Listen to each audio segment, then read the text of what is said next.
पांच बड़ी खबरों में आप सभी का स्वागत है। चैनल पर पहली बार आए तो प्लीज चैनल को सब्सक्राइब जरूर कर लेना।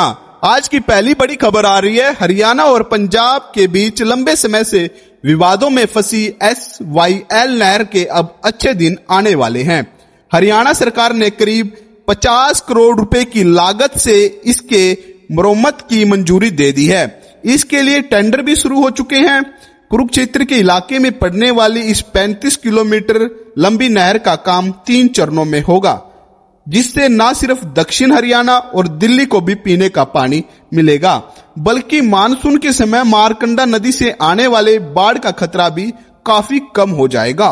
सिंचाई विभाग का लक्ष्य है कि इसका कार्यकल्प के बाद SYL और नरवाना ब्रांच के जरिए लगभग 10,000 क्यूसेक पानी आगे पहुंचाया जा सकेगा, ताकि सूखे इलाकों की भी प्यास बुझाई जा सके और नहर के ढांचे का सही इस्तेमाल हो सके।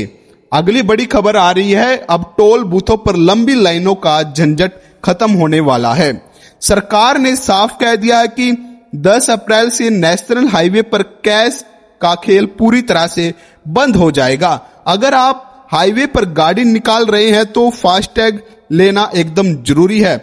अगर टैग नहीं है या बैलेंस खत्म है तो आप UPI से पेमेंट तो कर पाएंगे, लेकिन आपकी जेब पर भारी पड़ेगा, क्योंकि आपको नॉर्मल रेट से 25% ज्यादा पैसा देना होगा। यानी 100 रुपए के टोल पर आपको 125 रुपए चुकाने पड़ सकते हैं। सरकार का सीधा सा मकसद है कि जीरो वेटिंग टाइम, ताकि ना आपका समय बर्बाद हो, ना ही पेट्रोल और डीजल। वैसे अगर आप अक्सर सफर करते हैं तो 3,000 रुपए का एक एनुअल पास ले सकते हैं, जिसमें साल भर में 200 बार टोल पार करने की बढ़िया सुविधा मिलती है। कुल मिलाकर बात यह है कि अब सफर स्मूथ बनाना है तो फास्टैग लगवाना जरूरी है। अगली बड़ी खबर आ रही है, पंजाब हरियाणा हाई कोर्ट ने एक ऐतिहासिक फैसला सुनाते हुए पंजाब सरकार के उस आदेश को रद्द कर दिया जिसके तहत लंबित विभागीय और अन्यायिक जांच का हवाला देकर रिटायर कर्मचारियों को बुढ़ापा भत्ता और यात्रा छूट से वंचित किया जा रहा था। जस्टिस हरप्रीत सिंह बराड़ा की बेंच ने स्पष्ट किया है कि बिना किसी ठोस कानूनी प्रावधान के केवल प्रशासनिक आदेश के आधार पर सेवा निश्चित के लाभों को रोका नहीं जा सकता। कोर्ट ने राज्य सरकार को निर्देश दिया है कि वह सभी पात्र कर्मचारियों को 6 हफ्ते के भीतर बकाया राशि और सुविधा जारी करे, और यह राहत उन सभी कर्मचारियों को मिलेगी जिनकी स्थिति समान है, भले ही वह उन्होंने याचिका लगाई हो या नहीं। अगली बड़ी खबर आ रही है, ईरान और अमेरिका इजराइल के बीच तनाव अब सीधी जंग में बदल चुका है, जहां ट्रंप ने डेडलाइन खत्म होने से पहले ही ईरान की रणनीतिक ढांचे को चुन चुनकर निशाना बनाया जा रहा है। हमले इतने भयानक हैं कि हाईवे और पुलों को उड़ा दिया गया है, जिसमें आवाजाही वहां की बिल्कुल ठप हो चुकी है, और उन्होंने अब ट्रेनों को भी टारगेट बनाने के आदेश दिए हैं।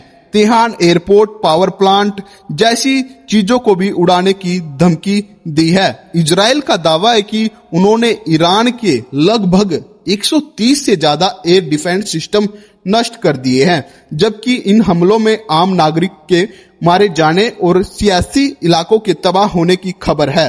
अब ईरान ने पड़ोसी देशों को अपने हवाई क्षेत्र का इस्तेमाल अमेरिका को ना करने की चेतावनी दी है, क्योंकि हिमजिल जल डमरू माध्यम को लेकर जारी हुआ अल्टीमेट अब पूरी तरह से जमीनी और हवाई हमलों में तब्दील हो चुका है। जी हां, भीषण लड़ाई छिड़ चुकी है ईरान और अमेरिका इजराइल के बीच। ट्रंप ने सुबह 5:30 बजे तक का ये घोषणा की थी कि वो हमारी बात मान लेता है, जल डमरू माध्यम खोल देता है तो उस पर हमले नहीं होंगे, और ईरान बोल रहा है हम ऐसा कुछ करने वाले नहीं हैं। अगली बड़ी खबर आ रही है, हरियाणा के पूर्व मुख्यमंत्री भूपेंद्र सिंह हुड्डा ने भिवानी में किसानों की समस्या को लेकर सरकार पर जमकर निशाना साधा। उन्होंने कहा है कि हाल ही में बारिश ओलों से फसलों पर भारी नुकसान हुआ है, इसलिए पंजाब सरकार की तरह हरियाणा सरकार भी जल्दी से जल्दी मुआवजे का इंतजाम करना चाहिए। हुड्डा ने मंडियों में बायोमेट्रिक और ट्रैक्टर पर नंबर प्लेट जैसे नियमों को किसानों के लिए सिरदर्दी बताया। तंज कसा कि बीजेपी नेता पकी हुई फसल पर बारिश को फायदेमंद बताकर किसानों का मजाक उड़ा रहे हैं। इसके अलावा उन्होंने कांग्रेस के विधायकों की क्रॉस वोटिंग के मामले पर कहा कि अनुशासन समिति ने अपनी रिपोर्ट हाईकमान को सौंप दी है। साथ ही देश में तेल ईंधन किल्लत पर सरकार नसीहत दी है कि खाली बयानबाजी को छोड़कर लोगों की लाइनों को खत्म करने का ठोस समाधान करें। यही थी आज की 5 बड़ी खबरें। मिलते हैं कल फिर 5 बड़ी घोषणाओं और 5 बड़ी खबरों के साथ। चैनल पर पहली बार आए तो प्लीज चैनल को सब्सक्राइब कर लेना। धन्यवाद। राम राम।